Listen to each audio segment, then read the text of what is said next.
Assalamualaikum warahmatullahi wabarakatuh. Alhamdulillah, wassalatu wassalamu ala rasulillah Sayyidina Muhammadin sallallahu alaihi wasallam ibni Abdillah wa ala alihi wa ashabihi wa mawalah. Amma ba'du, pimpinan acara yang kami hormati, Al-Karim Ibn Al-Karim Al-Mukarram Gus Asmu'i beserta ibu dan seluruh keluarga, utamanya keluarga besar Pondok Pesantren Raudhatul Ulum. Oleh maca keliru, Raudhatul Muttaqin memang. Al-Karim Ibn Al-Karim Al-Mukarram Gus Fatoni, Al-Mukarramun wal Mukarramat, para bapak kiai, para alim, ibu nyai, sedaya kemawon ingkang kita dherekaken lan kita hormati, ugi ingkang selalu dipun mulyakaken dening Allah Subhanahu wa taala. Yang terhormat Bapak Muspika beserta staf yang kami hormati, dan yang terhormat Bapak Kepala Desa beserta seluruh perangkat pamongnya yang kami hormati, segenap panitia penyelenggara yang kami hormati pula, Bapak Ibu ingkang sami hadir, utaminipun Bapak Ibu wali santri, langkung-langkung dumateng para sesepuh bini sepuh ingkang sanget kula mulyakaken, para santri kakung putri yang berbahagia, dan mudah-mudahan secara keseluruhan benar-benar menjadi minas sholihin sholihat. Al-Fatihah. Bismillahirrahmanirrahim. Iyyaka na'budu wa iyyaka nasta'in. Ihdinas siratal mustaqim. Siratal ladzina an'amta 'alaihim ghairil maghdubi 'alaihim waladdallin. Amin. Sepindah kula mlebet mriki mbaca para sesepuh sing sampun sumare. Tapi rupane gak ditutupno. Sumare niku napa sih? Mati.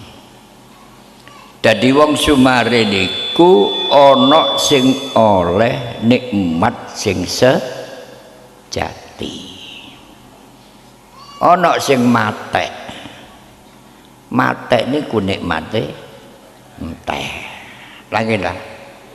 Ana sing bongko, diobong geni neraka. Ana sing ngarani modar. Modar niku sukmane sing gak karuan arahe. Para rawuh sing ngaminulya, alangkah bahagianya wong-wong sing wis sumare, anak putu gelem ngirim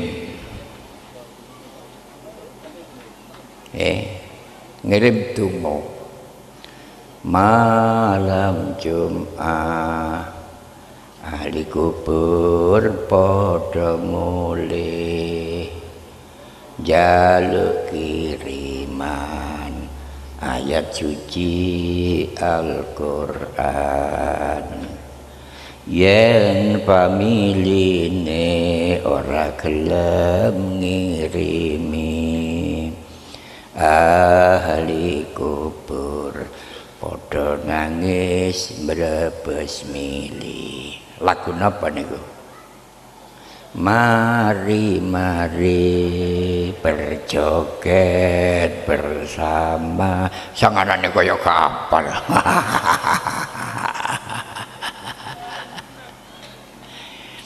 Para hadirin, tiyang niku mati ditahlili yakin nyampe sebab ten ngrika wis diparingi kenikmatan karo Gusti Allah. Enten derajate tiyang niku intikal. Intikal niku dhuwure mati. Sebab intikal niku namung ngalih panggenan. Senajan nggo kono niku malah ejek iso ngopeni anak putu sing ejek urip. Niku intikal.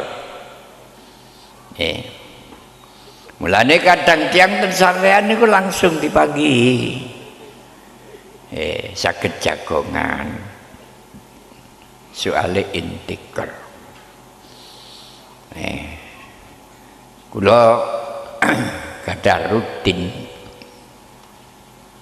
hal dateng desa Mbrodet kilene Semelo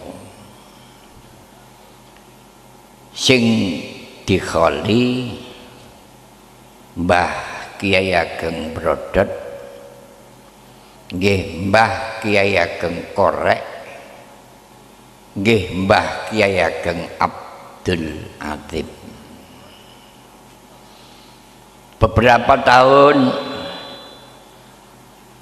kula niki diundang mriko dateng Mbrodet.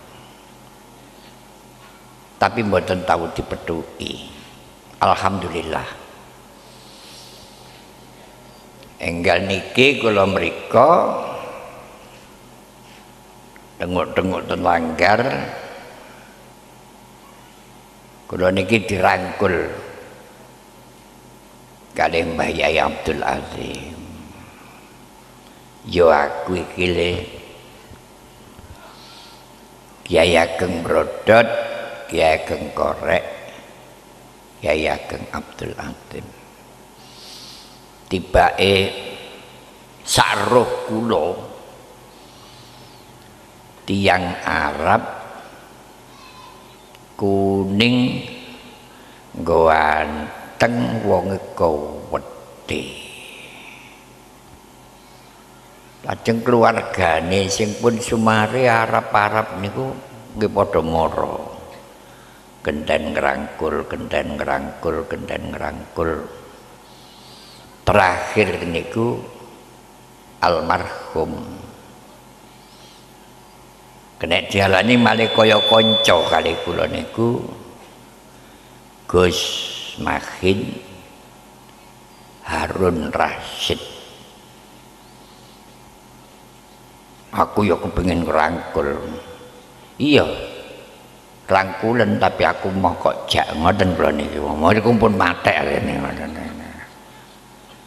Niki kula tandhetaken sesepuh-sesepuh sing ahli ngoten niku alhamdulillah kok ngendikane bener Gus Gusen. Mbah Kiai Ageng Korek, Mbah Kiai Ageng Mbrodet, Mbah Kiai Ageng Abdul Adzim iku wong Arab kuning kewedhe lemu wonge ganteng. Ati kula padhang. Berarti mboten salah pandangan kula. Malah diceritakno Mbah Kiai Ageng Korek niku tedak Al-Asgab.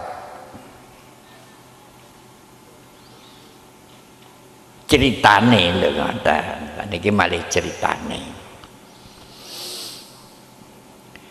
Mbah Kiai Abdul Adzim niku asline sesepuh Kediri. Nggih. Zaman penjajahan Belanda.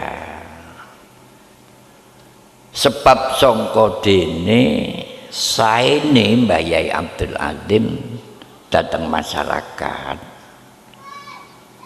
Bupati Londo niku lho. Tumut-tumut seneng lan nyedhek dateng Mbah Yai Abdul Adzim niku. Nggih seduluran saya. Sampai Bupati Londo niku matur, Mbah Kiai Ageng, enten napa Ndara Bupati? Celukane Ndara Bupati biyen.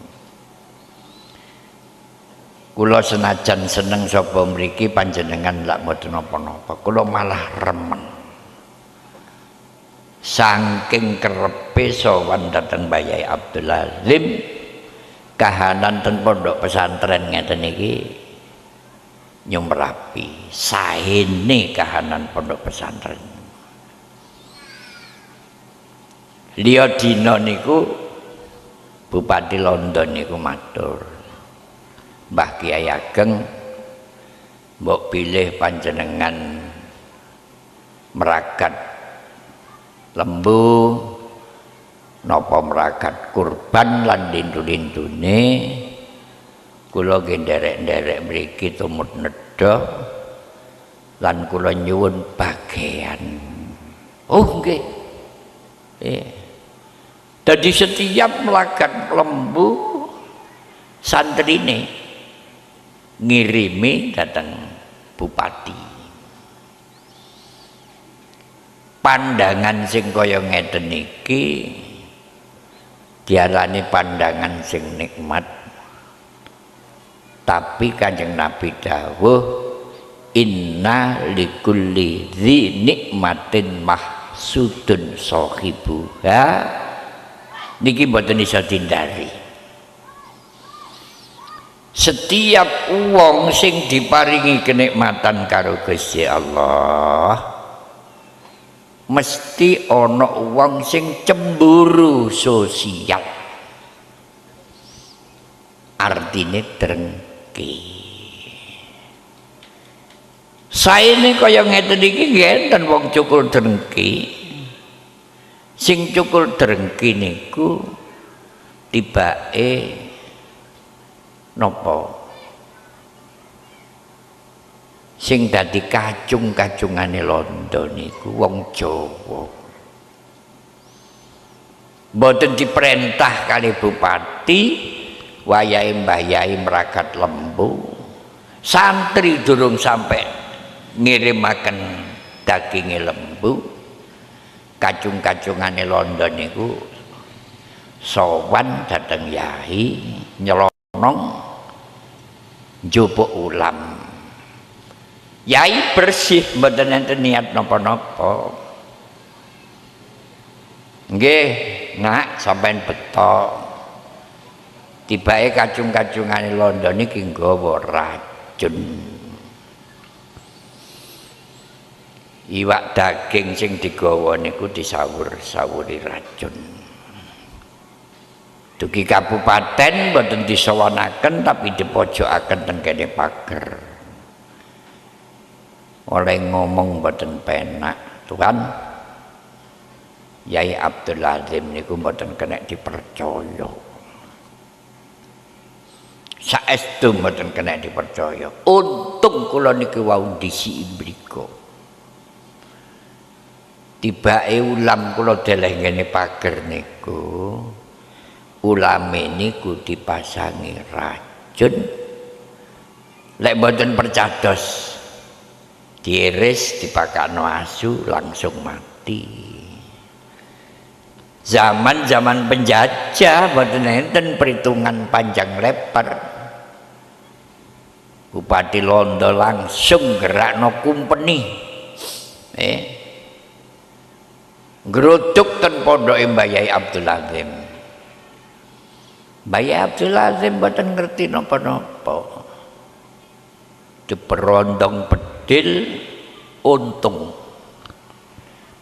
peluru niku sing nampak teng dodone Mbah Yai niki nek rutuh niku dadi panganan, dadi onde-onde, dadi lemper, dadi sembarang kadane. Tadi di brondong bedil niku malah jawajan niku mbelawater ngoten niku. Lah nek ngono benesuk di bedil ya tambah dadi sarapan lha ngoten. Londo heran. Ya iya, dikerutuk bedil kok tambah dadi panganan. Londo mundur, kacung-kacungane londo niku sing ngotot bagaimanapun harus dibunuh. Mari ganti tangan. Mbah Yai Abdul Azim niku dicekel, ditaleni, dilebokno keranjange babi, cemplungaken ten Kali Brantas. Begitu nyemplung ditampani kali Bajul. Bajul niku matur, kula kok Mbah. Oh mulane kok ana tembang sigra milir sang ketek si nangga Bajul kawan dosa kang jakeni sang ketek lampahnya alon. Lakoni sinten iki? Eyang Joko Tingkir. Nggih, sampean tahu ditenggak Bajul mboten? Nggih. Tadi keranjang niki disonggo ambek Bajul. Kerwotok bedil teko dhuwur. Bajul matur, monggo Mbah minggir. Saaken sing bedil kaya ngoten, ken tuwas katok mawon. Lah iya, minggir. Sepi mboten enten bedil. Bajul matur, monggo Mbah mlampah. Iya, sak durunge mlaku iki besok rejaning jaman aranono desa Minggiran. Nggih. Kediri enten desa Minggiran niku. Kerotok bedil malih. Mbah, apa? Muga Mbah nyisih ten gampeng mriku. Nggih. Nyisih bedil sirep. Bajul matur, monggo Mbah berangkat. Iya. Iki besok rejane jaman jenengno desa Gampeng. Krotok bedil malih nyisih.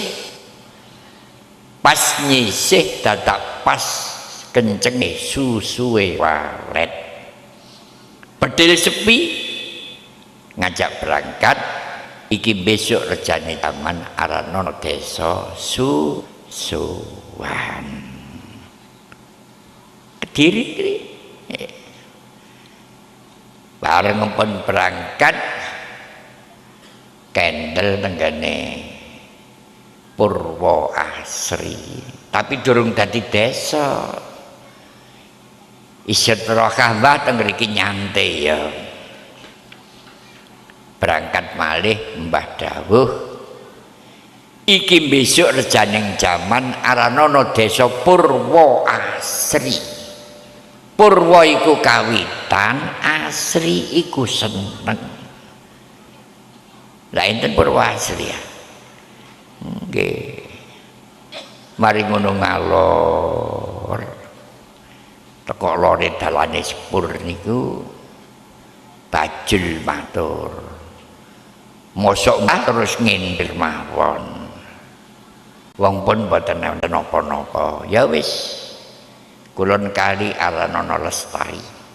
Lakon niki berarti wis lestari. Mulane Kertosana niku ana pabrik tebu nenge Lestari. Nggih ngoten keranjenge kula uncalaken Mbah ya uncalno. Bareng dunya lodol mayang desa Mbrodot. Niki lho tapak tilase wong sing duweni derajat intikal. Duweni derajat intikal. Mulane kula panjenengan monggo matur nuwun kagungan anak deleh pondok pesantren kula wau matur tegus mriki murni pondok supaya niki benar-benar dadi sing saleh lanang nek dadi sing salehah pangsul dateng taklimun alim. Innal muallima wa tabibakuma la yunsihani zahuma lam yurma. Gak peduli guru, gak peduli dokter, gak bisa merasno penyakit nek selagine gak dihormati. Mulane luwih penting niku mulyana guru, hormat dhateng guru. Alfiyah iku mbon ditangaken. Wa asta'inullaha fi alfiyah maqasidun nahwiha mahwiyah. Kami mohon pertolongan kepada Allah Subhanahu wa taala karena melaksanakan tugas ngarep namanya alfiyah. Ya di dalam alfiyah itu segala kandungan ilmu nahwu pun di dalam alfiyah. Sehebat alfiyah nek gelem citu qoriul aqsa bil ngaji. Donga sing ringkes barang sing adoh dadi cidhek. Sapa pecok karo nahwune. Siji. Nomor loro wa tafsutul badal bi wadin jazi. Anugerahane Allah disok nggih janjine Allah dilestarikno. Sing nomor telu wa taqtadi ridon bighairi sukhtin barokah salam gelem ngaji alfiyah besok nek mati oleh ridha Allah gak akal dipendoni karo Gusti Allah. Sing hati-hati aja keliru oleh mani fa ikota diapmuti niku mboten kok berarti alfiyah niki ngungguli alfiyah Ibnu Mukti mboten. Niki enten ulama maknani Syekh Ibnu Malik berarti kalau digendong guru jenenge Kiai Mukti. Mulai kabeh santri nek duwe derajat iku duduk derajatmu dhewe awakmu diang karo Allah digendong karo gurune. Nggih, guru ene sing nggen. Lan enten nggen pondok saleh ngene iki nek karo pelajarane padha. Yang lebih mahal adalah dungane Gus Asmu Idris datang pesantren. Iki diibaratno tuwe kan Nabi, dungane ulama nanggone santri kaya dungane Nabi nanggone umat mesti diijabahi karo Allah. Mulane santri-santri sing manggon ten pondok pesantren mriki ojo cilati, yakin manfaat ilmune, yakin barokah ilmune, yakin dadi anak sing soleh lan salihah. Nggih. Ana cerita. Yen iki tenan nek pondok. 15 tahun. Arek ini guru Fatihah. Gile nang alami Fatihah gak iso maca. Ngaji Quran sampai hatam das gak iso maca. Kula ngarani ngoten niku diredu. Ya iku arek meter. Nah, nggih. Sarung iki pecah didondomi mesti wutuh. Tapi nek sarung meter didondomi ya talak-talak ngoten. Mulai nek bodho iso dipiterno, tak meter darno. 15 tahun. Siji waktu sawon yai oli kula tak mantuk mawon yai bener pondok yai pondok 15 tahun kok bener mboten pun sewu yai kula niki kula gadah kanca Kanca kula niku ciri kawan nek nek muruk tambah njuruk kan juruk kan gak iso. Sing menek arek niku lho nek kula niku mbah. Lah, kok ana mbah kok goblok lak ngoten dalem-dalem. Lu mbah. Karepmu. Kula mantuk niku nyambut damel Kyai. Ini ya. Tak usah mulih awakmu iki tak gandoli. Nggo kene gawe. Langsung sungkem telapakane Kyai disungkemi. Matur nuwun, matur nuwun. Diparingi pendamalan apa ya? Le. Awak ngerti aku iki ben bengi kani undangan pengajian rutin daerah-daerah. Nggih. Tupaku sepeda pancal. Berhubung wis ngunduri tuwa le. Sampai kuat bikin Pak Sedah gonceng. Sangat matur nuwun Kyai. Kula gonceng Kyai. Ngoten. Bengi nggo Kyai, bengi Kyai, gonceng Kyai. Bareng wis sasi sopan. Kyai apa? Kula niki kenekno Kyai. Lho, mbuh lakon kene. Lho ngene Kyai, sing ben ku ngene. Diwur ngacal saka. Kula dengan gonceng Kyai, panjenengan ngaos ten podium niku maos Quran. Kula hafal. Sak maknane kula niki hafal. Jenengan nerangaken hadis kula nggih hafal. Sak maknane hafal. Napa yang panjenengan terangaken Kyai, nggo dodok kula iki kaya enten maneh. Nyuwun sewu Kyai, menawa wektu panjenengan ngaji rutin niku rawuh insyaallah nggateni. Hebat. Ya, le, ya iku siarane foto. Atimu dibuka karo Gusti Allah. Dibuka karo Gusti Allah. Jika iso gonyo foto. Ngene iki kebaran. Aku kok niku enak kok. Mengko wong iki senengku tapi gak paham karo wong aku. Endi wis wae kawan awak kudu nganut. Engko bengi kamu tak gonceng. Ya napa ya? Nganut pisan wae. Lah dengan coba Kyai serban. Iya. Mbahku kunen serban gunggunen. Gak tahu coban, gak tahu serbanan. Masyaallah. Kalau dalang gendeng. Asalah. Kelambi sarungmu sandalmu kok yang tangguh. Nutuh. Saestu gonceng napa. Mandang sepeda. Biasa sih dikrungu wong niku sing gonceng napa digonceng. Sing digonceng. Wah arep selambung disungkemi wong masalah. Keringeten raus. Atine niku ambek muni. Wah ngene rasane dadi nyar. Asalah. Untung panitia hebat bijaksana. Ya turi pinali jejer remek sing gonceng. Kira-kira ada ya kejelungup belum jejer. Sing gonceng pola engko nek aku disebut karo prakala awak munggale nggih Kyai. Kastu asmane yang disebut sing nang podium niku santrine. Subhanallah. Enake wong duwe guru, enake oleh wong guru, enake jejer karo guru. Jenengan asmane Yai disebut sing munggah santrine. Oleh ngaji dengan Yai. Yo sing ngaken seneng. Sing karo Yai iku sing karo oleh mantu hebat ngaji. Sing godhek niku ngeten. Rumangsaku Yai iku ya jeniku kok jenon. Jawab pengguna gampang. Ini Kyai yang kadang-kadang nombak. Iki jangan dibungin ya. Subhanallah. Bang mantun ngaji waksul ejer sing becek. Panitia sowan.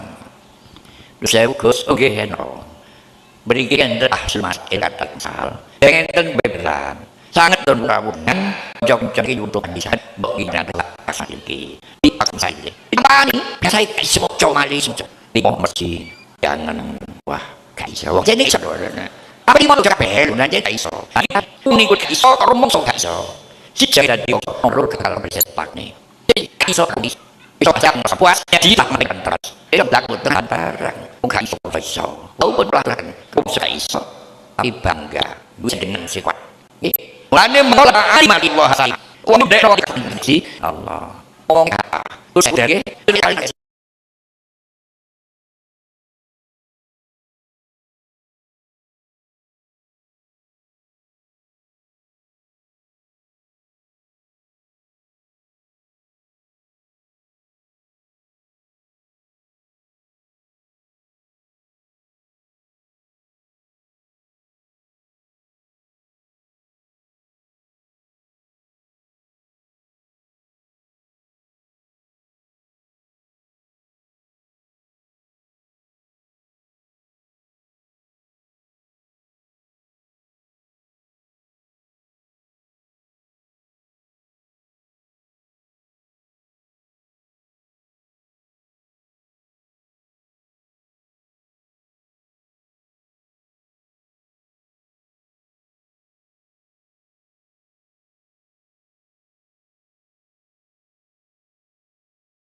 kena enten sing angel mawon kula jawab. Ingrahne sing gampang-gampang niki cukup sing gonceng kula ya lah. Lha hebat halenge lah. Nggih wong anjen iku sing duwe lho lah ngoten. Masyaallah. Diaturaken teng sing gonceng. Nun sewu Mas. Kula niki diutus Gus Yai dawuh ngoten niku mular. Gus taek.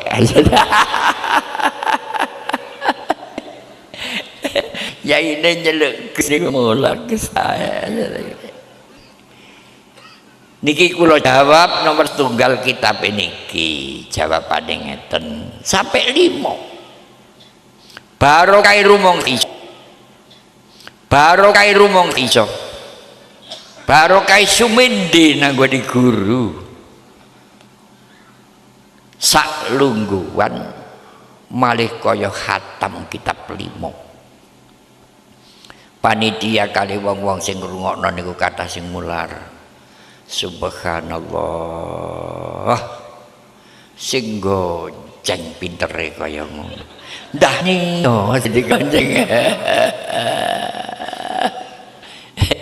Niku kali raine ditutupi ndane ya lak kucluk. Wis aku kucluk kok pokoke sumending pondok pesantren. Yakin dadi wong selamat dunya akhirat sebab barokah pendongane guru. Kula mboten matur kathah namung niku mawon kan. Cukup nggih? Loh, dereng apa sih? Ngaji niku kudu ikhlas. Mboten ikhlas, wis morat marit. Kula dongeng titik ana dongengane wong gak ikhlas. Nggih ta? Lho, ndonga niku lho, maca Rabbana atina fid dunya hasanah wa fil akhirati hasanah wa qina adzabannar. Lho niku lho gak tambah barokah, tambah legrek. Polahane gak ikhlas. Dongengane ngenten. Biyen ana wong duwe bojo loro. Nggih. Mbok tuwek jeneng Dewi, mbok nom jenenge Hasanah. Bojo loro niki lho sregep jamaah. Nggih. Lah wong jenengane kiai, donga mbro Quran. Dadi donga pungkasane Rabbana atina fid dunya hasanah wa fil akhirati hasanah. Mbok tuwek atine lara. Donga taekan ngene jare. Moh jamaah. Bareng moh jamaah mbok nom kondo, mbok tuwek ditakoni. Jarene kon gak tau jamaah, gak mbel-mbelan. Sampean kiai gak adil. Ndonga nyisih kasanah to aku gak disebut babar pisan. Trak yai ini mboten ikhlas. Ada ngono tak ature jarene. Jamaah. Dadak Quran diatur. Polane kuwatir gak diwah bojone. Dadak ndonga Rabbana atina fid dunya hasanah karo Dewi. Wa fil akhirati hasanah karo Dewi. Lho lak yai kucluk sing kaya. Mulane nggih pun sampai ngomong iki denger kemawon. Yai Husain sampai yai iki gak padha, yai iki gak padha ya. Pancene kudu gak padha. Engko nek padha bojone kecelik lah ngoten. Nggih. Sebab beliau ngaten saniki satu contoh sing sering kula sampaikan. Ojo cacak antarane wong liya karo wong liya maneh nang iso padha. Sak dulur niku lho gak iso padha. Nggih. Satu contoh sing sering kula sampaikan ngene ku Imam Syafi'i radhiyallahu an kalih Imam Ghazali radhiyallahu anhu. Imam Syafi'i niku adekne Imam Ghazali niku masne. Pada waktu Imam Syafi'i niku dilantik dadi imame wong sak donya. Karo-karone ditimbali kalih ibuke.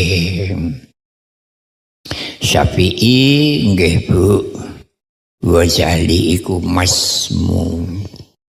Senajan kon dadi imame wong sak donya, tapi tetep Ghazali iku masmu nggih. Ghazali nggih, Syafi'i iku adikmu, senajan dadi imame wong sak donya, senajan kon niku luwih tuwek, kon nek nglakoni syariat wajib nganut syariate adikmu. Nggih.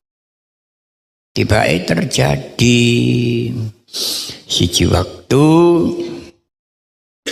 Imam Syafi'i ngimami. Imam Ghazali ngeten wingking nggih makmum. Tibae siji waktu Imam Syafi'i saderenge takbir boten enten pandangan napa-napa. Bareng wis takbir Allahu Akbar, Imam Syafi'i ten burine Imam Ghazali ten burine Imam Syafi'i langsung medal. Nah, medal nggih bingung wong sing jamaah. Perasaane ya napa ngoten. Krana kebingungane wong sing jamaah, akhire tersebar nek Imam Ghazali niku gak gelem makmum nang Imam Syafi'i. Karo-karone ditimbali kali Mbak Nyai. Ghazali nggih Bu, Syafi'i nggih Bu. Aku takon kahanan sing terjadi nggih. Apa sebabe Ghazali? Awakmu wis tak tuturi. Syafi'i ku senajan adik wis dilantik dadi imame wong sak jagat. Kon sembahyang ngumburine Syafi'i. Takbir Allahu Akbar kon brosot metu. Nuwun sewu, sing kula lakoni niku dawuhe adik ten kene kitab fikih. Kula mboten melanggar, Bu. Adik niki nulis ten kene kitab fikih, sapa wong makmum kok roh batale imam wajib mengundurkan diri. Apa batale imam? Kadang-kadang sarung. Nggih. Sarung ini bedah kan batal. Karuan nek imam ngentut. Nah. Mosok imam ngentut muni amin. Dadi niku batale imam niku ketinggal. Ya saiki tak takoni Ghazali. Kon ngarani batale imam sing wis ditulis nggo kitab fikih oleh ngarang adikmu, aku takon opo batale adikmu. Nuwun sewu Bu, adik niku dereng takbir mboten ketinggal batale niku. Bareng pun takbir jengleh-jengleh. Serbane adik, cobae adik niku jibret getih. Ya apa Syafi'i? Imam Syafi'i langsung mular. Di sepuro ten masih matur nang ibuke, Mas niki mboten lepat Bu. Sebab Mas niki rupane pun kagungan ilmu mungkasafah. Ilmu mungkasafah niku kebuka ati. Jadi sing digawe nguwasno niku duduk mripat, tapi batin sing digawe nguwasno. Mas cerita menawi serban jobah jibrat gede mboten lepat. Sebab kula sak jerone 3 tahun kula niki ngrangkum fikih niku bab urusan haid. Nah, terus ana wong imami tebune mari panen takbir Allahu Akbar dadak eling tebu mungguhe wong pungkas sawah gak rupa daduk kira-kira. Dan imamku kok rupa daduk. Mulane pandangan mripat karo pandangan ati niki mboten padha. Terus ya apa Syafi'i? Kula ya napa kepingin meguru dateng gurune Mas Imam Ghazali. Kula nderek ridane ibu, iya. Ibuke dawuh iya. Matur ten Imam Ghazali, Mas, kula kepingin meguru dateng guru panjenengan. Sithik. Tata natimu sing genah. Kuwat ta kon meguru nang guruku. Nggih nyuwun pangestu dhateng jenengan, nyuwun ridane jenengan, nggih nyuwun pangestu ibu ridane ibu. Ya. Nek ngono ya ayo berangkat tak duduno panggonane guruku. Subhanallah. Tibake dijak nang pasar. Gurune Imam Ghazali niku penggaweane buruh dandani sandal bejat. Sepatu bejat. Berarti nyetik sandal, nyetik sepatu. Tapi sampean menene nang pasar wong ngono aja gurune Imam Ghazali lah. Disetik dadi gawe iki kala-kala. Bareng dijak teng ngriku langsung yai sing nyambut gawe nyetik sandal dawuh lah napa Gus sampeyan kok mriki. Boten Mbah, kula nderekaken Mas kula niki kepengin meguru dhateng jenengan. Ibu dasundi sampun ngridani. Nek ngoten ngeten mawon. Nggih langsung praktek. Iki pasar Gus. Jerone pasar niki pinggir lor, pinggir dalan.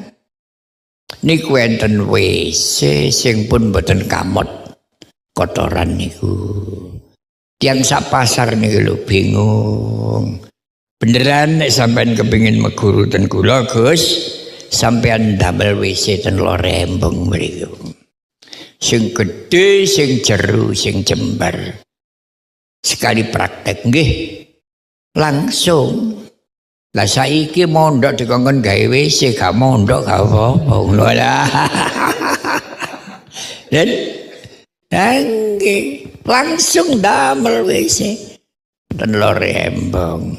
Bareng WC pun dadi mbayai dawuh. Pun dados Gus, pun 2 kali lipat bayai kali gedene WC sing lawas niki. Nah ning ngoten kotoran ten gene WC lawas niki sampean pindah nang gone WC nyar. Kenapa kira-kira ngono? Imam Syafi'i langsung mendetong. Dadai tong dusunge nang lor Rembong, dadai tong nang Rembong. Kalau ngoten ditegur kali Mbak Yai. Mosok ngoten sih Gus. Nguras WC niku. Kok nggawa tong terus pundi Mbak Yai? Serban sampean niku lho digawe ada. Sak monten wong piyen niku. Mulane bener kanjeng Nabi dawuh kullu hijabun. Apa yang terjadi pada dirimu adalah hijab di antaramu dan Gusti Allah. Nggih. Gak tahu serbanan mlaku dhewe lho.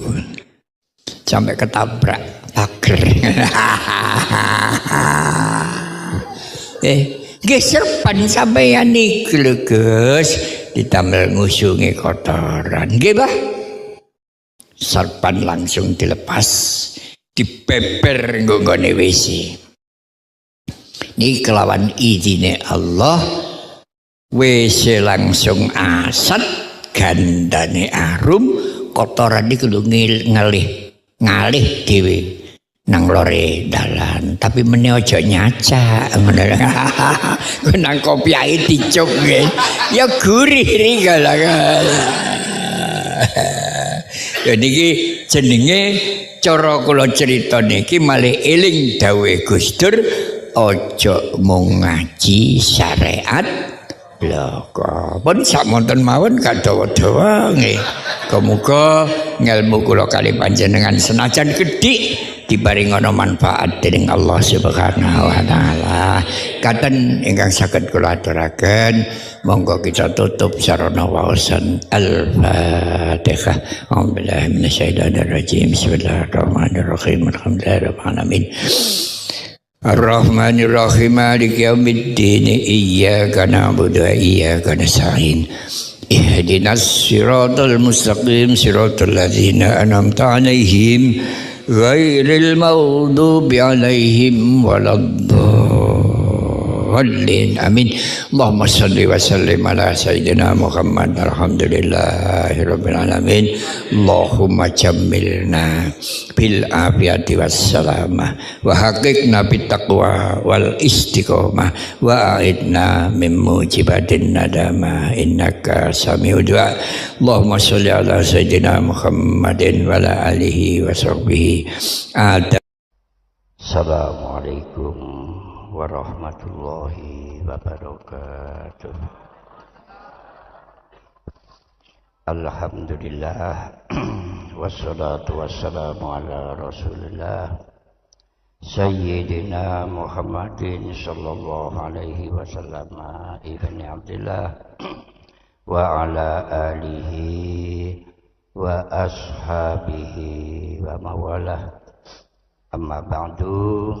Al-mukarramun wal mukarramat, para bapak kiai ugi dumateng ibu nyai sedaya kemawon, utaminipun Al-Karim Ibn Al-Karim Gus Fadlullah.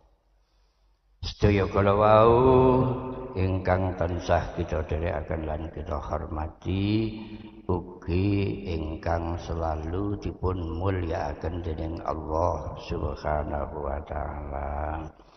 Bapak Ibu ingkang sami hadir, utamine para sesepuh bini sepuh ingkang sanget kula mulyakaken, para santri kakung putri yang sangat berbahagia. Kula namung ngaturaken alhamdulillahirabbil alamin. Kanthi peringatan Maulid Nabi Jamrut Wasol kita tindakaken sareng-sareng. Muga-muga dadya amal ingkang dipun tampi dening Allah Subhanahu wa taala kanthi syafaatipun Kanjeng Nabi Muhammad sallallahu alaihi wasallam. Para rawuh ingkang minulya, Maulid Nabi kula namung nyuplik setunggal ayat. Bismillahirrahmanirrahim. Fala wa rabbika la yu'minuna hatta yuhaqqimuka fima syajara bainahum summa la yajidu fi anfusihim harajan mimma qadaita wa yusallimu taslima. Fala wa rabbika, demi Allah kang dadi pangeran sira, la yu'minuna, ora bisa diarani duwe iman kang sampurna sapa kaum siji hatta yuhaqqimuka sehingga jaluk hukum sapa kaum ing sira bima ing dalam sesuatu syajaro kang campur apa ma bainahum antarane kaum. Summa la yajidu mongko nuri ora bakal nemu sapa kaum kharajan ing sumpek bima ing dalem apa-apa qadaita kang ngukumi sira wa yusallimu lan pasrah sapa kaum tasliman kelawan pasrah temenan. Iki nek digawe peperan wong niku angel nglakoni iman sampurna. Selagine mboten siji senajan gembul sapa ae kapan ae nggo endi ae mengedepankan hukum saking Kanjeng Nabi Muhammad sallallahu alaihi wasallam. Mulane kadang-kadang hukum niku nggih bingungaken khususnya rokok. Enten sing ngaramaken, enten sing boten. Nek kula malah ndonga sing gak rokokan ya wis gak usah omong akeh-akeh, dene sing seneng rokok muga-muga dawa umure tur tambah ganteng. Lho ngoten to. Niku mek ngoten tok kula niki wis ora iwuh-iwuh. Nomor loro nek wis oleh hukum teko Kanjeng Nabi sumalaya jitu kharajan iki ana. Atine niki lega lila gak ana rasa sumpek sebab hukum langsung teko Kanjeng Nabi. Nomor 3 wa yusallimu taslima pasrah kelawan bongkoan apa jare Kanjeng Nabi. Ada hadirin enten cerita waktune nggih bengi Kanjeng Nabi Muhammad sallallahu alaihi wasallam pertemuan jagongan kalih khulafaur rasyidin. Jagongan kalih sahabat Abu Bakar, Umar, Utsman, Ali radhiyallahu anhum. Di tengah-tengah jagongan dumadaan enten tamu kalih sing boten dikenal. Kanjeng Nabi niku nek ketamonan sak badane tamu dipinarakaken umpama omah ngadep ngetan ngoten Kanjeng Nabi niki ten wingking. Nggih. Mbuh ya apa wae kepentingane ten wingking. Niki nggih contoh. Mulane kula kali panjenengan nek ketamonan sapa wae sak badane dipinalakno nek iso ya aja liwat ngarep. Liwat ngarep kadang ditakoni keliru pisan. Ten pundi Kang? Ajenge pados utangan rokok. Jare tamune nyonyor nek ngene lho ngoten ngene. Lihat buri kene. Bareng ten wingking Kanjeng Nabi niki ngendika dhateng Nyai Aisyah radhiyallahu anha. Maira dalem aku iki ketamonan wong 4 tambah luru berarti 6. Ana tah kira-kira sesuatu sing kanggo nyuguhi tamu. Nyai Aisyah matur nyuwun ngapunten mboten enten napa-napa babar pindah. Subhanallah. Dadi keluargane Kanjeng Nabi niku ya kekosongan niku terjadi. Ngeten iki Kanjeng Nabi mboten putus asa. Khulafaur Rasyidin ditimbali. Dijak musyawarah ambek ditawani mayyadi bu anni. Sapa wong 4 iki kira-kira sing iso hormat tamu kowe. Sahabat Abu Bakar Siddiq radhiyallahu anhu matur Kanjeng Nabi monggo diaturi ten panggenan kula mawon. Nggih, bengi-bengi golong-golong teng daleme sahabat Abu Bakar. Ternyata teng ngriku mboten enten napa-napa. Sahabat Umar matur Kanjeng Nabi, monggo diaturi tenggen kula mawon golong-golong tenggene sahabat Umar. Nggih mboten enten napa-napa. Sahabat Utsman matur, monggo tenggen kula mawon golong-golong ten sahabat Utsman. Ternyata mboten enten napa-napa. Nggih ngeten iki wong lunga tiba apes niku nggih ngeten iki lha kita. Mulane wong biyen niku nek kate lunga niku leren diitung dhisik Sri Kiti Dana Liyu Poka.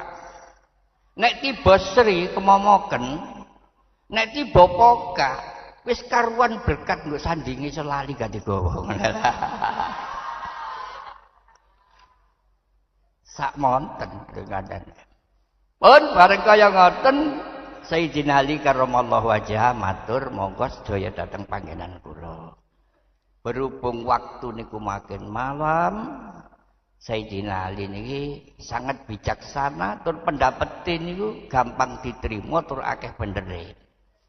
Bareng tamu niku pun pinarak didumi bantal situkdang. Kula aturi gluntungan dhisik lho ngoten. Lah nek kula kali panjenengan nek ketamunan bengi sing enak didumi bantal lae. Bareng kaya ngoten Sayyidina Ali medal wingking. Medal wingking niku nglilini kampung niku. Wis bengi bek menawa ana lampu sing ijik benter omah sing ijik dibuka. Ternyata sak kampung niku enten griya setunggal. Pintune dibuka, lampune benter, daleme sahabat Ibnu Mas'ud radhiyallahu anhu. Sayyidina Ali rawuh ngriku dipun temoni tanggleti kalih sahabat Ibnu Mas'ud. Mas, enten napa dalu-dalu? Kula ngriki niki namung nguwasaken sampeyan niki kok rupane wong sing oleh kanugrahan. Alhamdulillah nggih saestu kula asal kanugrahan. Padahal kecelik. Oleh lampune dibuka, pintune dibuka, lampune benter, polahane kepaten anak loro mati bareng lho ngoten. Nggih niki jenenge lunga tiba gotong mayit niku lho ngoten. Lho ngoten niku ngeten sahabat Ibnu Mas'ud nggih Mas Ali. Kula niki wau ketamonan Kanjeng Nabi kali para sahabat nggih tamu kali. Ing rehne omah niki ketinggal benter lampune dibuka, kula kandha napa anane. Kira-kira upama sedaya kula aturi ngoten mriki ngoten sagah napa mboten hormat tamune. Sing dipikir mboten kok putrane sing sedo. Sing dipikir mboten aneh-aneh namung bunga kate kerawuhan Kanjeng Nabi Muhammad sallallahu alaihi wasallam. Nggih Mas Ali sangat matur nuwun kula siap. Pun Sayyidina Ali kondur dateng lebet estrine didhawuhi. Dek wis preyo aja nangis. Aku awakmu bengi iki jelas oleh kanugrahan sing gedhe. Senajan waktu yamene Kanjeng Nabi kok berawuh mrene. Ayo sing bungah si wedok matur alhamdulillahirabbil alamin. Dene perkara anakmu kemulono. Beras karek setengah kilo iku masakan. Cemek situk iki tak blei tak ramute engko masakan. Masya Allah. Kepaten hormat rawuhe Kanjeng Nabi niku dibelehno cemek. Kadang-kadang nek nggen kula niku mboten. Mbeleh pitik iku iso gak dipilihno pitik sing gedhe. Pitik sing cilik gering pisan. Lho sing digayasan kok ya suwiwi lho ngoten lho. Nek ditakoni jare cek mibre banter. Leren miber kesuwen buaken nek kawan dalan. Subhanallah. Mendo diperagat, diramut, dimasak selesai, diparakaken dateng balik kaya plasmanan. Iki aku tak nyusul Sayyidina Ali karo para sahabat karo Kanjeng Nabi nggih. Berangkat. Bareng kepanggih Sayyidina Ali, Mas, Sampun kula tata monggo sareng-sareng mriku. Saestu dateng dalem Iskapati Ibnu Mas'ud. Lho Kanjeng Nabi niku pinarak niku sekedap-sekedap maos Fatihah. Kados Gus Pat kala wau sekedap-sekedap maos Fatihah. Sekedap-sekedap maos Fatihah. Bareng kaya ngoten Kanjeng Nabi pun dangu maos Fatihah ngendika, Ibnu Mas'ud dalem aku iki jek iki teko kene ana kejanggalan nggo atiku. Sing tak maksud aku iki nggo kene wis suwe. Biasa ya anakmu loro lanang iku lho. Aku kait lungguh anakmu wis langsung teko lungguh nggo pangkonku karo kene. Apa aku maca Fatihah bolak-balik. Anakmu kok gak mrene-mrene anakmu nang ndi? Kewan jawab, iki nek tak jawab anak kula tilar Kanjeng Nabi mesti mular. Kanjeng Nabi mesti gak kerasa dahar. Sebab Kanjeng Nabi kanggonan sifat wa ma arsalnaka illa rahmatan lil alamin. Tadi Kanjeng Nabi gak kerasa dahar, gak kerasa mular, Kanjeng Nabi mular. Lah nek tak kandakno anakku iku tilem, tambah gede dosaku mergo aku nggorohi Kanjeng Nabi. Dipek tengah-tengah jaga goro. Anak kula gluntung. Lho, matek ya gluntung, lha ngoten nggih. Masih turu ya gluntung, gak ana turu wong mbek ngadeg niku lho ngoten. Anak kula gluntung. Nggih, Kanjeng Nabi oleh dawuh nggih dipek tengah-tengah. Bekne anakmu turu, gugan. Tak enteni. Ten lebet niku langsung mular karo ya apa dhewe.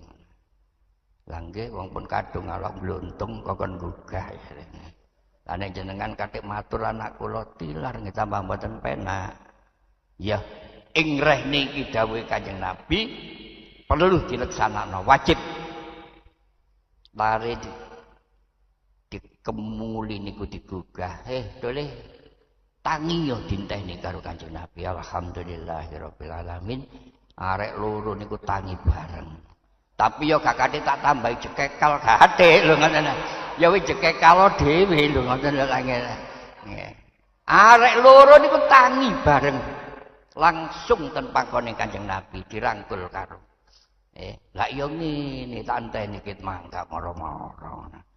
Iki kita jarene arek-arek tak gendong lolo lobah.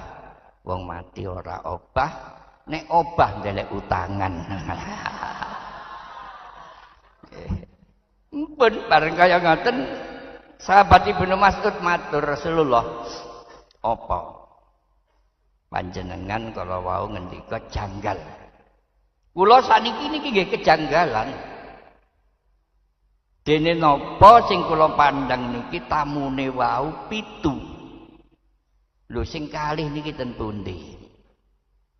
Wau salaman, jagongan, dongdongane ngalih kok gak pamitan. Iku mang malaikat. Malaikat iku nek disuguhi malaikat gak dahar. Mulane kula kanjeng kali panjenengan nek kepingin duwe tamu sing gak nyuguhi, golek tamu malaikat. Nggih. Ora rawuh sing kami ya. Bareng kaya ngoten sing nggo sebelah kananku iki mang malaikat Israil alaihi salam sing jabut roy anakmu. Dene sing nggo sebelah kiri iki mang malaikat Israfil alaihi salam sing balekno roy anakmu. Apa-apa dibalekno as-shadaqatu tatfa'ul bala wa tutawwilul umur. Sedekah iku ngedohno teka blai lan marai diparingi panjang umur. Mula panjenengan sedaya napa sedekah ingkang dipun tindakaken barokah Maulidin Nabi sallallahu alaihi wasallam. Muga-muga kula kali panjenengan sak anak putu didohno teka blai.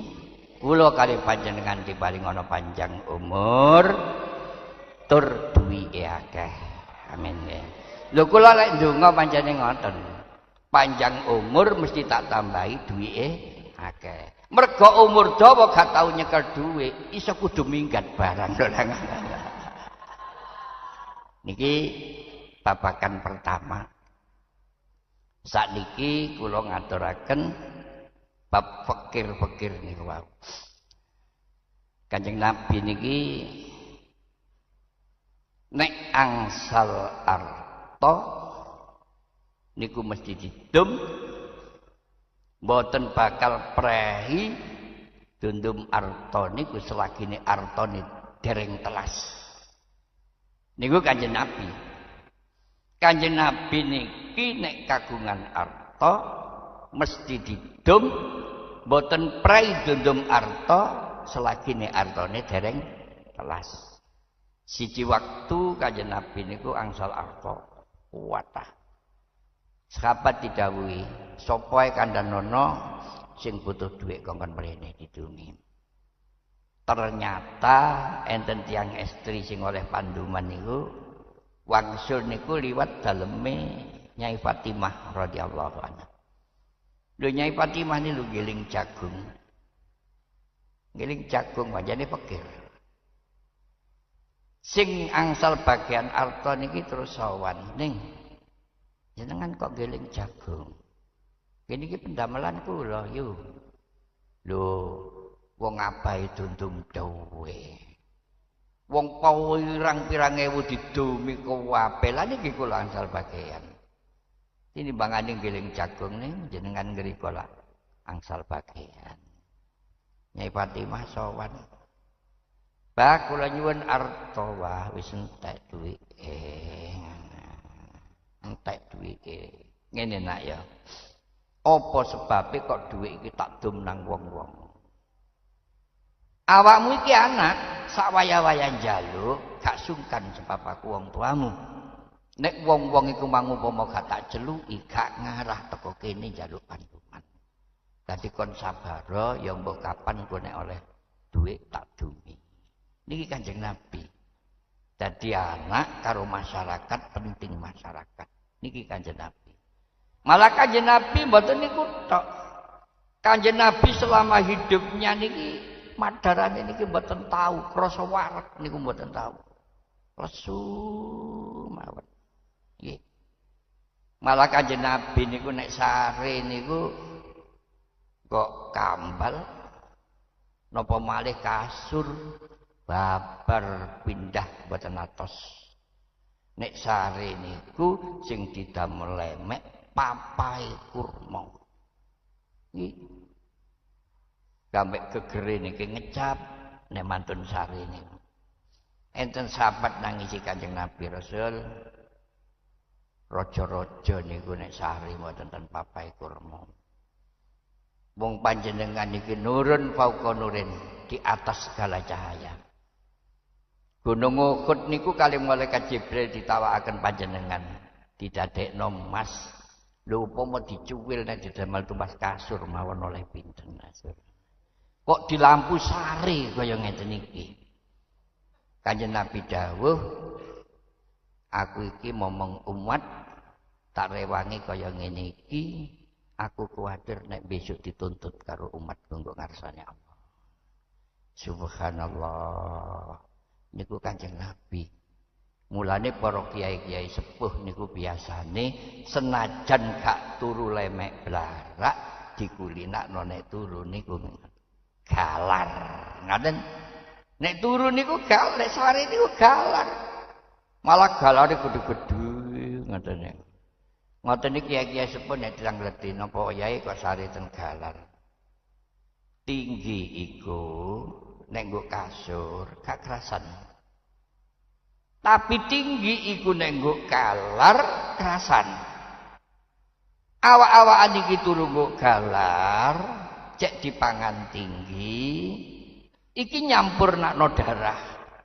Darah nek kepingin sampurno 40 hari darah harus ganti. Nek dikeroyok tinggi mesti darah iku ganti. Mulane nek gelek dipangan tinggi marai gak duwe darah.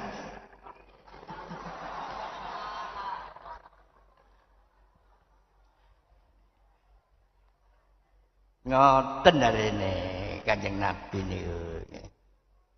Mulane Kanjeng Nabi niki cinta karo wong sugih.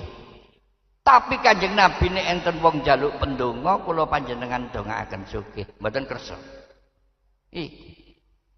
Perhitungane ulama-ulama niku wong urip niki sing paling longgar wong melarat. Wong urip niki sing paling repot wong sugih. Kula pikir nggih saestu.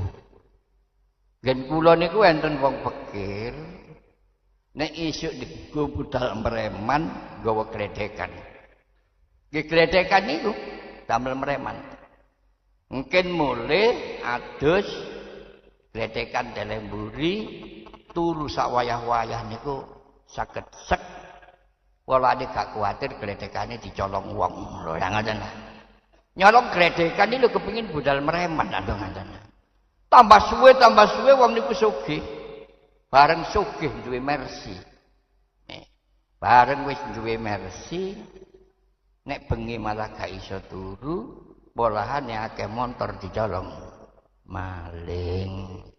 Jadi bengi niku nek gluntung niku nggo iringane niki pentung ambek senter. Nggih. Kait ngantuk seliut ana glodak. Pentung dicandak. Senter digawa. Bareng disentolop biar dadak kucing nyebak tikus. Penyakite wong sugih. Niki kecerita sahabat Sofyan As-Sauri niku nalika tasik dadi wong pikir sowan dhateng Kanjeng Nabi. Kanjeng Nabi kula niki jenengan dongaaken sugih. Moh Sofyan aku ndongakno kon sugih, atimu cek longgar. Atimu cek gak jumlah-jumlah. Enak dadi wong melarat. Nggih, matur nuwun Kanjeng Nabi. Wis aku takon. Nggo omahmu iku kira-kira keduweamu apa? Kanjeng Nabi, kula niki belas mboten gadah napa-napa. Mokal nek wong urip gak ndek apa-apa. Mesti duwe. Mulya golek ana. Subhanallah. Sing ana niku kloso gombal. Digolong dibeto sowan Kanjeng Nabi. Ngene iki Kanjeng Nabi keduwean kula. Lho kudine kaya duwe. Wong ngono kok iso kandha nek gak duwe apa-apa. Kloso niki digolong karo Kanjeng Nabi. Sahabat ngelempak niku kloso diangkat mudik. Para sahabat, kloso iki tak lelang. Lho tadi biyen niku pun enten lelang, lho ngoten lho nggih. Zaman Kanjeng Nabi pun enten lelang. Tapi ngeten iki kecerita nggo tibak ya dahu tazharu barakatuhuma bil mataimi wal masyarib kadari kloso gombal lain nek wis kecekel Kanjeng Nabi dilelang royoan. Ayo sapa sing gelem nuku? 5 napa nek dirham. Sedaya ngacung. Wis nek kabeh wani 5 dirham tak undakno 10 dirham. Wis suda wisan. Ji akeh tak undakno 15 dirham. Ji akeh tak undakno 20 dirham sampai 50 dirham. Bareng pun 50 dirham wis gak ana sing ngacung blas, sing ngacung namung sahabat Utsman bin Affan radhiyallahu anhu. Kanjeng Nabi kula sing nutup 50 dirham. Diselahno karo Kanjeng Nabi sampai ke cerita sedane sahabat Utsman bin Affan nggih tenggene kloso lelangan niku lho ngaten. Dadi kloso gombal dilelang kanggo berangkat nang swargane Allah Subhanahu wa taala. Sak monten. Pun bareng dhuwit 50 dirham niki sekapat Sofyan As-Sauri ditimbali. Sofyan dalem. Sing 20 dirham iki khusus pangan ambek keluargamu. Tapi sing 20 dirham iki kanggo dagang. Awakmu kudu belajar dagang ket urusan sing cilik sampai urusan sing gede. Dadi Kanjeng Nabi niki mboten namung sekedar maringaken harta untuk makan, tapi sekaligus memberikan pendidikan supaya wong niki ngerti carane dagang. Kanjeng Nabi dawuh barokah, alhamdulillah. Sahabat Sufyan Tsauri niku termasuk sugihe wong sak Mekah. Barokah dagang sing diperintah kali Kanjeng Nabi Muhammad sallallahu alaihi wasallam. Kula malih nek eling kaya ngenten eling pengajiane arek-arek niku. Nggih, tenggene taklimul muta'allim. Imam Abu Hanifah rahmatullah alaih santrine sowan. Mbah, kula jenengan karangaken kitab zuhud. Nggih. Dadak diterangno kitabul buyu' kitab kanggo perdagangan. Imam Abu Hanifah ditangleti lho. Kula lak nedhi dikarangaken kitab zuhud kok niki buyu. Kanjeng Nabi dawuh at-tajirus saduq yuhsyaru yaumal qiyamati ma'al anbiya wal mursalin wasyuhada wassalihin. Oh. Dibake zuhud niku kanggone santri ora mlebu alas. Cukup nggo pondok, cukup nggo ndinggon ngleksanano perdagangan sarana beres. Besok dikumpulno para nabi, para rasul, para syuhada lan saterusé. Para rawuh saya kami mulya, bareng sahabat Sufyan Tsauri niku pun pol sugih. Lho sahabat Sufyan Tsauri niku lho, wawake kuru, mripate receh. Allah sing tetes niki rupa gedhe. Nggih. Ditimbali kali Kanjeng Nabi Sufyan Tsauri dalem. Awakmu apa karo mangsa bahagia? Sangat bahagia kula Kanjeng Nabi. Apa kok awakmu iso kuru karek balung karo kulit? Kula ning mboten kalumangan saking bahagiane. Kene apa mripatmu sampai receh tata siluh rupa gedhe? Kula nek dalu mboten saged tilem Kanjeng Nabi. Tapi kula rasa bahagia. Apa sebabe? Gak kolumangan gak iso turun. Nuwun sewu Kanjeng Nabi. Sing kula pikir niku kula besok saged kempal kali panjenengan napa mboten subhanallah. Niki sing dipikir kali sahabat. Nggih.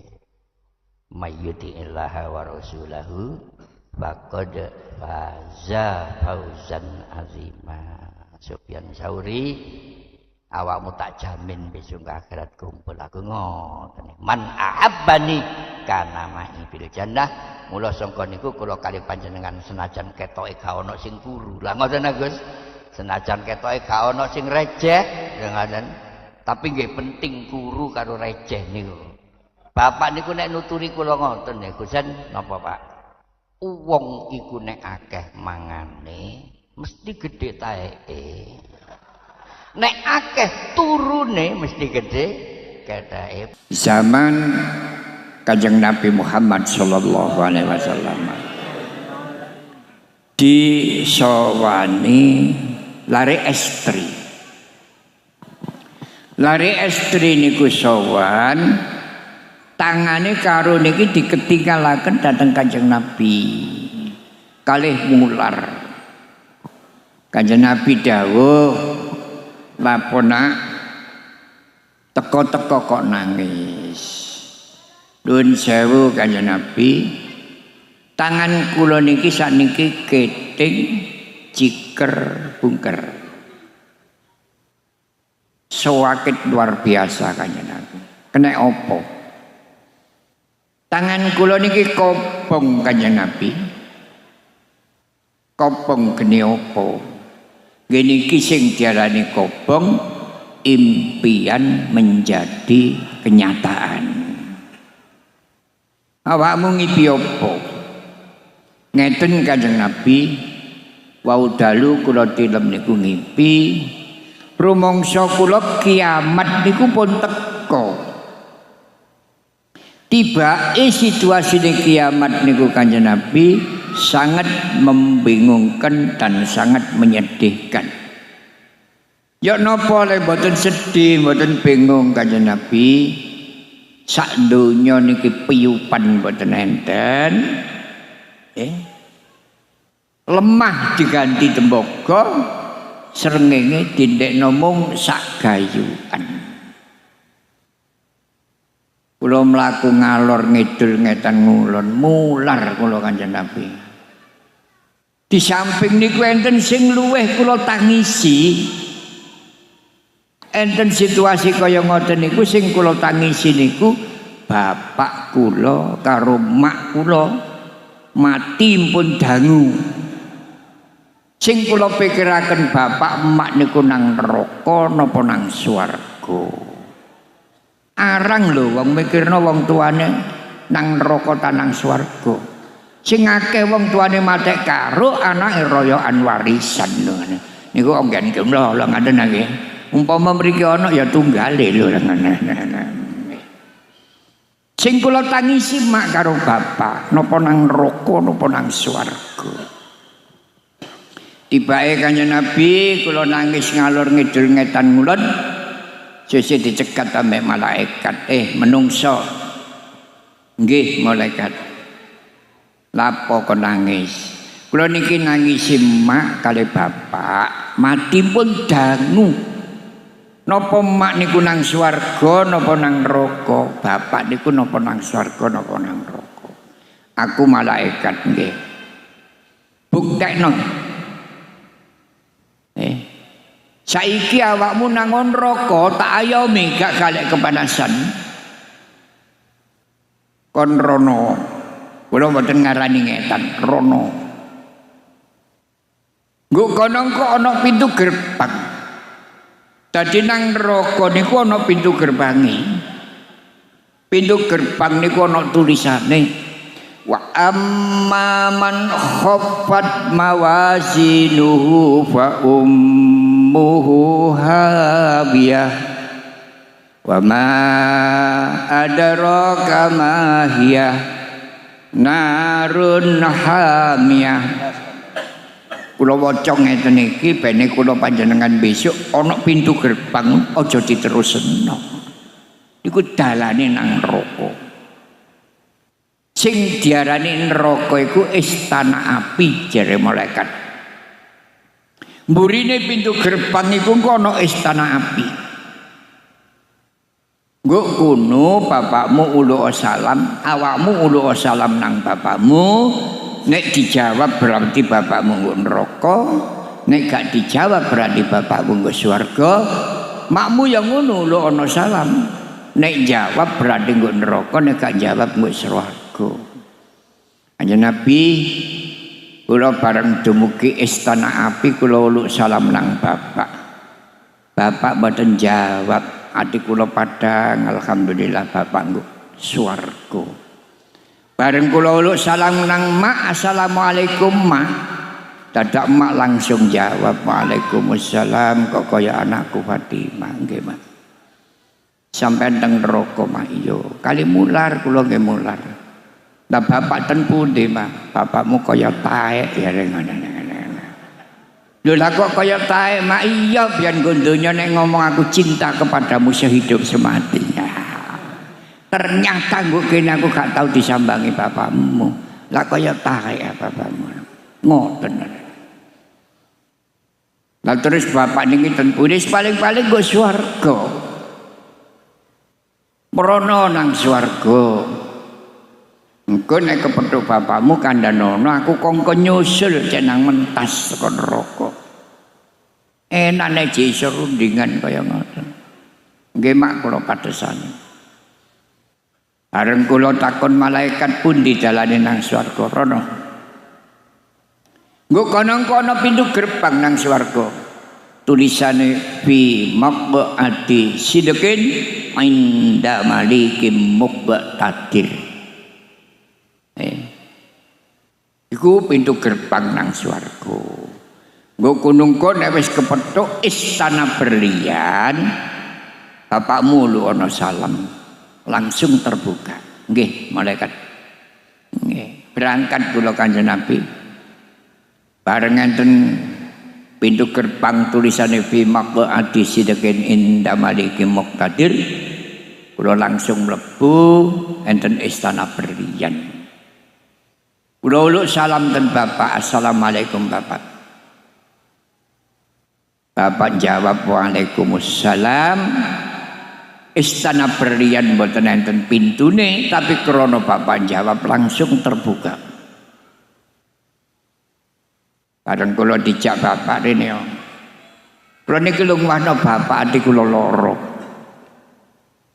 Nggih Bapak kula dhewe nggih kula loaken Pak, Bapak mak mular disiksa kaya ngoten arep-arep sampean gak tahu nyusul mak. Sampean susul napa? Sampean enake kaya ngeten. Jawabe Bapak, aja maido. Aku duwe dasar roti-roti kelemben saiki biyen. Apa sebabe Bapak nang swarga kok makmu nang neraka? Makmu ya nek dituturi ndau. Wah. Blek. Ngoten ya. Nah terus Bapak ten ngriki lan apa iki? Penggawe aku iki bagi berlian. Morong iki morong berlian. Isine banyu syafaat, banyu teko Telaga Kausar, banyune Kanjeng Nabi Muhammad sallallahu alaihi wasallam. Iki gelas berlian. Dadi penggaweane Bapak iki dundum banyu syafaat. Sapa sing ngombe banyu syafaat iki sak gelas, sak lawase gak bakal ngelak. Kanjeng Nabi bareng Bapak niku ngesok banyu sak gelas, eling-eling Bapak kula dewi. Kula sing kula ilingi mak teng neraka. Langsung kula jupuk kula gawe mlayu. Nggih, dek brengok qalu innallaha harramahuma 'alal kafirin. Kula mboten ngreken. Kula eling mak kula. Bareng punduke neraka mak kula bengok. Nuwun sewu mak. Kula niku pun kepanggih Bapak. Bapak niki penggaweane dundum banyu syafaat. Iku wau kula beto sak gelas kula gawa mriki, kula aturaken mak supaya mak saged nginum banyu syafaat cekne mboten panas teng neraka. Kanjeng Nabi gelas berlian isine banyu syafaat. Kula aturaken ten mak, tangane mak rupa genelas. Gelas isine banyu syafaat tersentuh tangane mak meledak. Ngesoki tangan kula kalih niki, tangan kula niki kaya disoki banyu wedang, dadine malih keting ciker bungker. Lare wedok matur kaya ngoten Kanjeng Nabi mular. Sakmono anak wedok nek salihah. Ngebodi wong tuane sampai tangane kesokan banyu umep kaya ngono. Kanjeng Nabi mular. Wis nak tanganmu tak syafaati, tak barokai cekne waras. Ya napa jawab arek wedok? Kanjeng Nabi, kula sumpah wallahi, kula sowan niki mboten butuh tangan kula waras. Cuma kula nyuwun izin dateng panjenengan, kula panjenengan ideni tak ganteni mak kula teng neraka. Jerit Kanjeng Nabi. Anak wedok salehah teko sakmono, saguh dadi gantine wong tuwa neraka. Kanjeng Nabi jerit. Wis nak saiki gak ngono. Tanganmu sing kiwa tak gondeli. Ya ambek cekne waras. Tanganmu sing tengen cemplung nang neraka. Ibumu jan salaman. Tibake tangane arek wedok niki dicemplungaken teng neraka, geni neraka mati plus polahane sambung karo astane Kanjeng Nabi Muhammad sallallahu alaihi wasallam. Allahumma sholli ala Muhammad. Ini ya Allah. Mulane Quran dawuh wa maka nallahu liyu'adzibahum wa anta fihim. Gusti Allah gak bakal nyiksa ne pokoke hambane Allah niku cinta dhateng Kanjeng Nabi Muhammad sallallahu alaihi wasallam. Penting kaya ngoten niku. Nih. Tadi dasar cinta datang Kanjeng Nabi ini. Geni neraka mboten iso murup. Nih. Bareng Kanjeng Nabi dawuh iki busana swarga. Wehno ibumu. Nggih. Cene salin sandangan swarga, tanganmu tak gondeli, ibumu jaan bareng terno nang bapakmu. Nggih dipethukaken kali bojo. Lah teng mriku masih gak pethuk pirang-pirang tahun nggih mboten nate becong. Nggih, mboten nate becong. Bareng kepanggih rangkul-rangkulan, lungguh-ngguh kursi gading kaya kuwati. Jarene Quran, hum wa azwajuhum fi dhilalin 'alal araiki muttaqiun. Tadi lu gue cecer kaya komandan anyar. Kemuka bapak-bapak, ibu-ibu, estu-estu saged tumibaning hum wa azwajuhum fi dhilalin 'alal araiki muttaqiun. Allahumma amin. Tapi mboten oleh takon. Lah si bojone papat ya napa? Nah. Masih papat nang swarga kabeh ya seneng. Niku lakone anak wedok sing sholihah. Iso nulungi ibu nggo neraka senajan ijik nggo donya, polahane dibarengi syafaate Kanjeng Nabi Muhammad sallallahu alaihi wasallam. Para hadirin, lakone wong mati niku boten sami. Wong mati niku dibagi dadi 5. Sing papat nang swarga, sing siji nang neraka. Muga kula kalih panjenengan katut golongan papat. Golongan papat sapa wae? Siji Nabi Rasul.